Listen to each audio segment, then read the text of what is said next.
اس کے علاوہ یہ بھی بتا دیا کہ تم جو ہے تم میں اختلافات اتنے آ جائیں گے کہ 73 فرقے ہو جائیں گے، 72 کے 72 جہنم میں. اور یہ بھی بتایا کہ میری جو سب سے زیادہ خوف ہے میری امت پر وہ کیا ہے کہ میرے بعد ائمہ مضلون آئیں گے، گمراہ کرنے والے خلفاء، گمراہ کرنے والے امام آئیں گے، لوگوں کو گمراہ کریں گے. یہ بھی بتایا تھا. صحابہ کی تو یہ حالت تھی کہ ان کے حیات میں کسی کو نماز نہیں آتی. صحابہ کی یہ حالت ہے کہ ان کے حیات میں رسول اللہ صلی اللہ علیہ وسلم صحابہ نشا ہو جاتا ہے تو وہ کفار مکہ اور خدا جانتا ہے، جماعت ہماری میری باتوں کو سنیں گے عزیزو، وہ کہیں گے کہ یہ شیعہ مولوی جھوٹ بولتا ہے. اللہ جانتا ہے کہ یہ سب ان کے اپنی صحیح سند کے ساتھ ان کے کتب میں موجود ہے.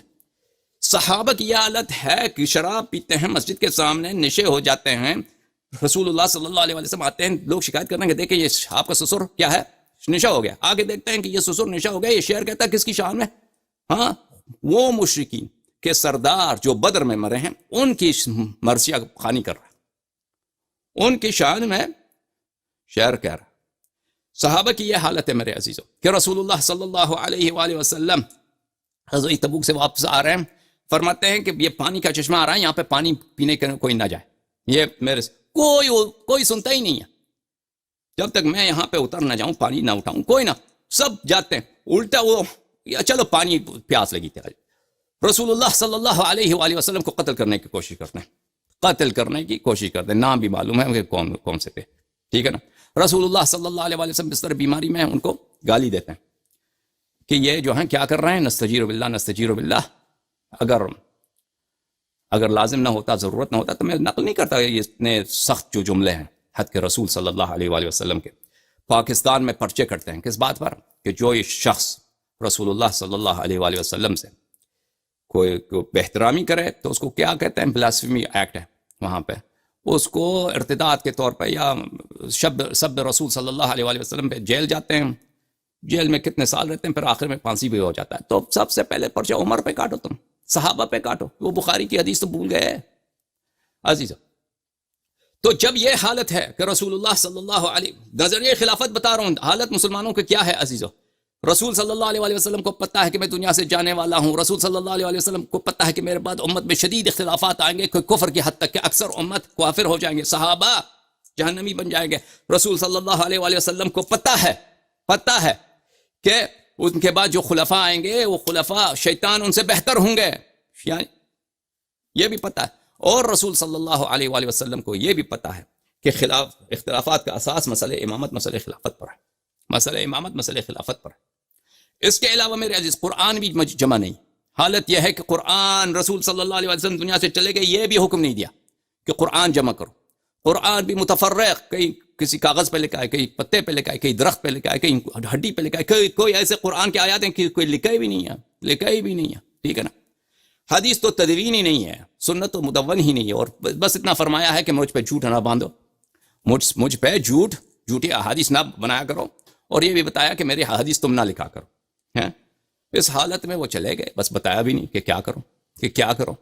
تم اپنا صحیح نظریہ خلافت و امامت تو بتاؤ نا. تمہارا اصل تو نظریہ امامت و خلافت تو یہی ہے کہ امت کا انہوں نے بالکل نہ صرف یہ اللہ کا رسول، یہ اللہ رسول کا کام نہیں، یہ اللہ کا بھی کام ہے. یہ سب باتیں جو میں نے کہا ہے یہ صرف یہ نہیں کہ صرف رسول اللہ صلی اللہ علیہ وسلم کو پتہ ہے، اللہ کو اس سے بہتر پتہ ہے. تو نہ اللہ نے اور نہ اس کے رسول صلی اللہ علیہ وسلم نے، ان کو پتہ ہی نہیں، پرواہ ہی نہیں ہے کیا کہ اس دین کا کام. آیت تو قرآن میں اتنی موٹی، الیوم اکملت لکم دینکم واتممت علیکم نعمتی ورضیت لکم الاسلام. دین کامل ہے، دین کامل میں اسلام سے راضی. اور اتنا ہے کوئی وہ ملا نصر الدین کا جو قبر ہے، ملا نصر الدین کے قبر کا آپ نے کہانی سنی ہے؟ چاروں طرف سے دیوار ہے، 3 طرف سے دیوار ہے، دروازہ ہے، اس میں بہت بڑا لاک ہے، تالا لگا ہوا ہے، اور ایک طرف سے دیوار ہی نہیں.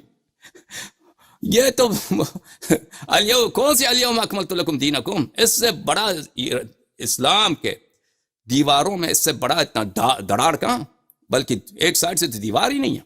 وہ سب سے جو اہم قضیہ ہے امامت و خلافت و جانشینی کا، کہ ابھی تک اس مسئلے پہ اختلاف آ رہا ہے. اور ہم سب کو پتہ ہے کہ جس مسئلے پہ بھی ہم مسلمانوں میں اختلاف ہے، اگر توحید میں اختلاف ہے، صفات باری تعالیٰ میں اختلاف ہے، اسماء میں اختلاف ہے، صفات انبیاء، سیرت انبیاء، سیرت رسول اللہ صلی اللہ علیہ وآلہ وسلم، اصول دین، فروع دین میں اختلاف ہے تو اس کا اساس مسئلہ امامت و خلافت پر ہے.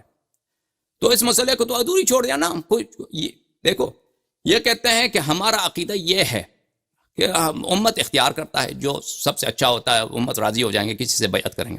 تو اس کی حدیث دکھاؤ نا. اگر واقعاً رسول اللہ صلی اللہ علیہ وسلم دنیا سے چلے گئے اور یہ بتایا کہ بھئی کسی مصالح کی بنا پر اللہ نے فرمایا ہے کہ تم تعین نہ کرو، اتنا اہم مسئلہ ہم بیان، تو تم انتخاب کرو، تو وہ بھی تو بتاؤ نا، وہی دکھاؤ ہمیں. وہ بھی تو نہیں بتایا. چلو مان لیا کہ اختیار پر ہے، اختیار پر ہے. تو ابو بکر کو کیا مرض لگی تھی؟ ابو بکر کو اس کو کیا بیماری تھی کہ اس نے اپنے بات نصب کر دیا عمر کو؟ اگر اختیار پر ہے، اگر الیکشن لڑنا ہے، خلیفہ جب مرتا ہے تو اس کے جانشین کی الیکشن ہونی چاہیے. تو عمر کی خلافت کی کیا توجیہ ہے؟ اس کی خلافت، اس ابو بکر کی اس خلافت کی کیا؟ یہ سوائے یہ کہ اس نے مخالفت کی ہے ایک حکم رسول صلی اللہ علیہ وآلہ وسلم کے. لیکن بات تم صحیح بتاؤ کہ حکم رسول ہے ہی نہیں اس مسئلے پر.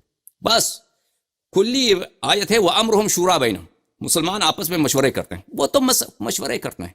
ہم مسئلے خلافت کی بالخصوص بات کرتے ہیں. اس مسئلے پہ اتنے خون بہے ہیں، خون بہ رہا ہے آج، خون اس مسئلے پہ آج بہ رہا ہے مسلمانوں کا.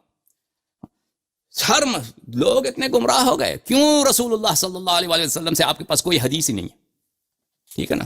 اللہ سے کیوں کوئی نص نہیں ہے آپ کے پاس؟ آپ ادعا کرتے ہیں کہ آپ کا دین کامل ہے. دین کامل ہے، اتنا بڑا دراڑ، اتنا بڑا نقص جو سب سے اہم ہے، جس کی وجہ سے امت ضلالت 72 فرقے جہنمی بن جائیں گے. فرمایا کہ میں دجال سے زیادہ جس بات کی مجھے خوف ہے ائمۃ المذلون کا. رسول اللہ صلی اللہ علیہ وسلم کی صحیح حدیث مسند احمد میں کہ سب سے زیادہ جو مجھے خوف ہے وہ کیا ہے؟ آپ لوگوں پر، اپنی امت پر، اس بات پر ہے کہ میرے بعد جو امام آئیں گے وہ گمراہ کریں گے. دجال سے بھی زیادہ. دجال بہت سارے لوگوں کو کافر بنا دے گا بھائی. دجال جب آئے گا، دجال ملعون جب آئے گا، الوہیت کا ادعا کرے گا، خدا ہونے کا ادعا کرے گا، خالق و رازق ہونے کا ادعا کرے گا. بہت سارے لوگ اس کی پوجا کریں گے آخر الزمان میں. اور رسول اللہ صلی اللہ علیہ وسلم کی حدیث ہے کہ جتنے نبی گزرے ہیں انہوں نے اللہ تعالیٰ سے دجال کے شر سے پناہ مانگی ہے. اتنا بڑا شر ہے، لیکن دجال سے بھی بڑا. اللہ اکبر. جو اس امت کے جو خلفاء ہیں، یہ تو حدیث صحیح ہے میرے عزیزو. اب یہ لوگ کہیں گے، آپ جماعت عمریہ کا کوئی آدمی دیکھ رہا ہوگا تو وہ کہے گا کہ بھئی یہ شیعہ مولوی جھوٹ کہہ رہا ہے. پہلی بات ہے کہ میں مولوی نہیں ہوں. دوسری بات یہ ہے کہ میں سب باتیں دکھا چکا ہوں اور دکھا بھی دوں گا. آپ ذرا حوصلہ کریں. ٹھیک ہے عزیزو؟ تو